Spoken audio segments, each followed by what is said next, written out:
that was a great intro. You can definitely get a job with us, so see me after if you're looking.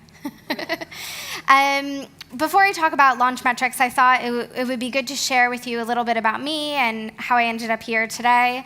So about 4 years ago, I was looking for a job. That's what we love to do in the fashion industry. You always want to keep evolving, changing, new challenges. My background is in PR and marketing.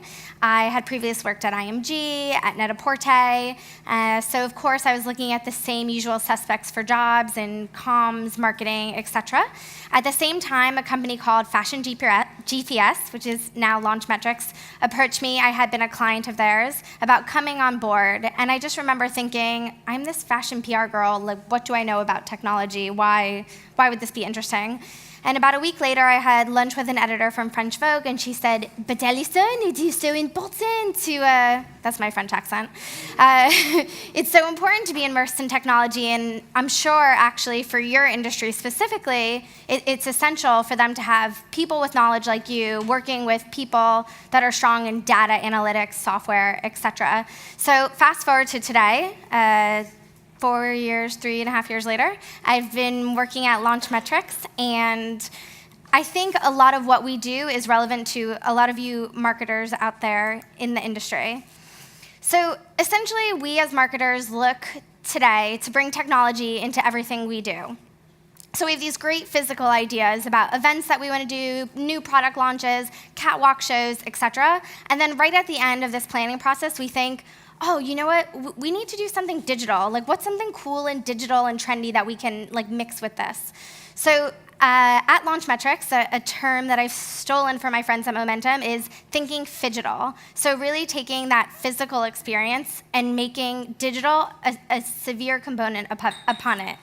So that means that when you're starting to plan that idea, it's not that I think about my catwalk show or I think about my event, and then I think about the digital experience, but I think about what I want to achieve, and I think how can physical and digital be a part of that planning process from the beginning.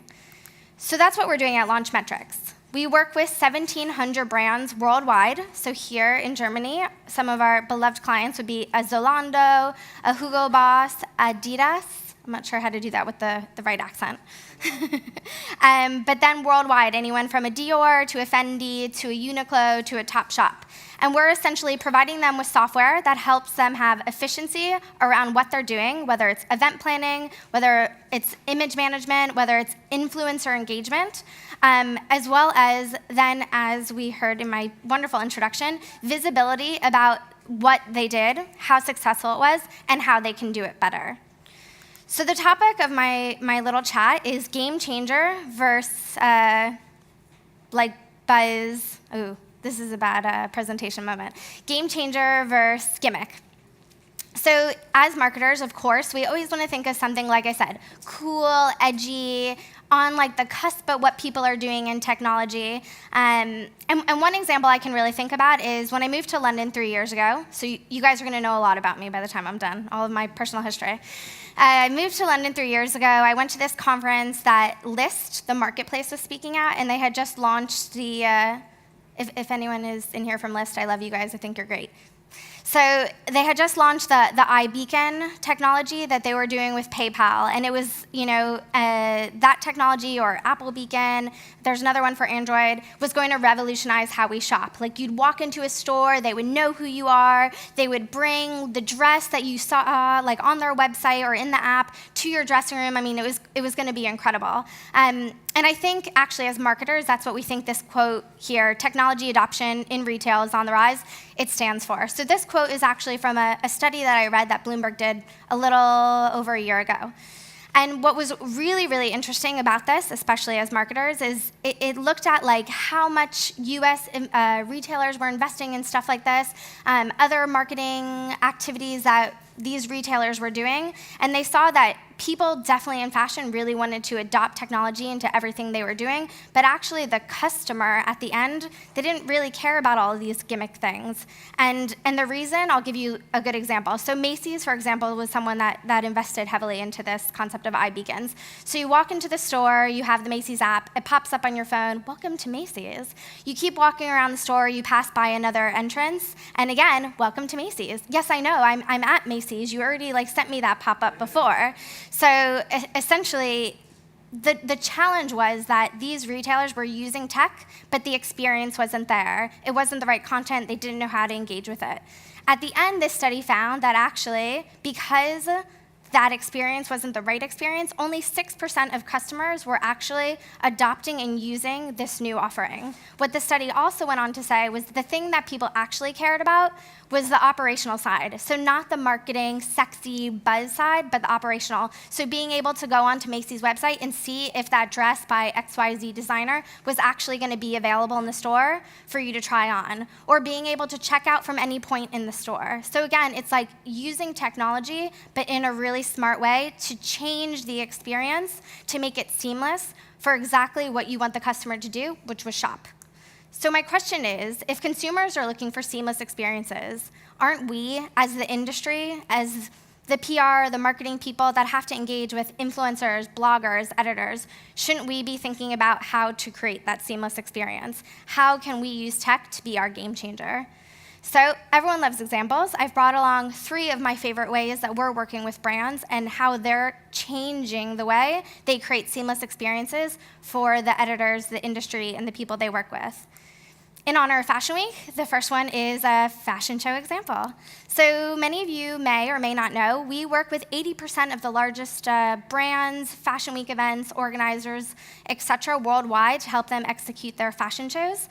So Tommy Hilfiger has been one of our longest standing clients. How our platform works is it's a software where you can invite people, they can RSVP, do their seating plans, and check in quite quickly and efficiently. Tommy Hilfiger came to us a little over a year ago saying, I love the events platform, we've been using it for years, we want to do something a little bit more up for the times. So at that time, Apple was pushing really hard the Apple Watch, and we had been in talks with them to do something cool and innovative, but also to make the lives of editors easy.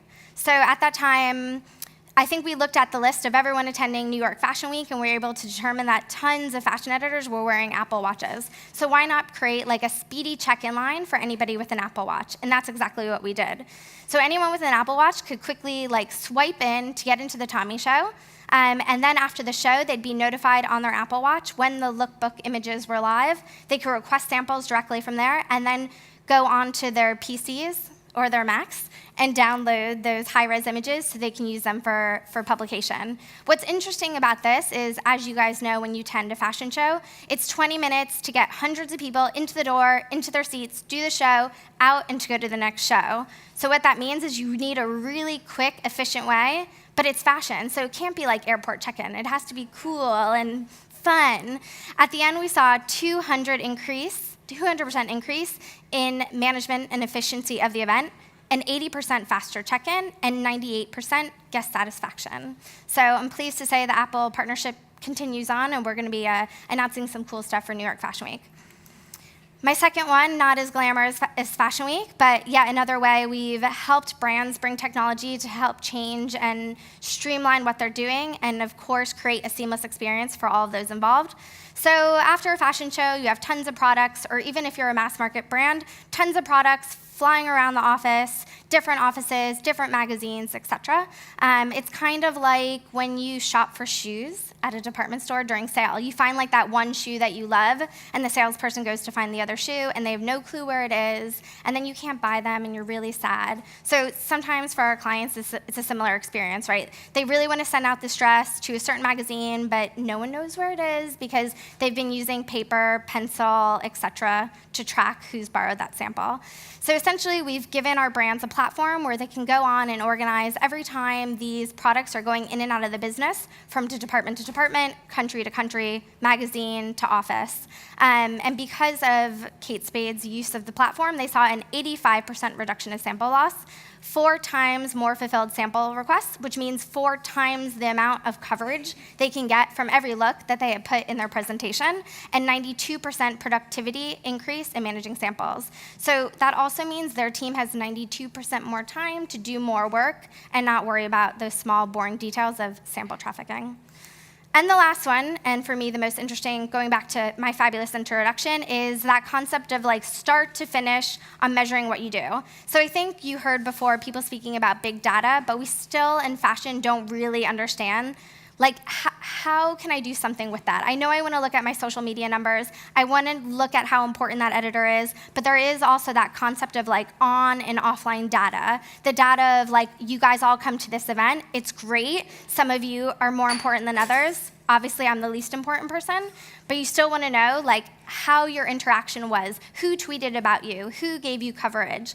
And that's essentially what we're providing to brands. We're helping them measure every interaction with every single contact. So we helped Alexander Wang create a digital presence of every single person at an event that attended that event. Maybe we'll do that here too. You can measure who gets invited back. Then after the event, we analyzed the coverage that each person yielded to understand, like, did the guest yield more coverage? Was it actually the models tweeting backstage? Was it the celebrities we paid to sit in the front row?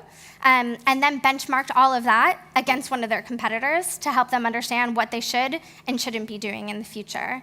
So for me, again, the concept of using technology is to figure out like what's going to be a game changer. Would it have been cooler if they just launched a new app and asked people to sign up and take pictures and Snapchat them, et cetera? Or is it better to just use technology to understand everything that you've been doing, benchmark it against what successful results you're looking for, and then improve for next season? That's my question to you. So as you leave, think about how technology will be your game changer.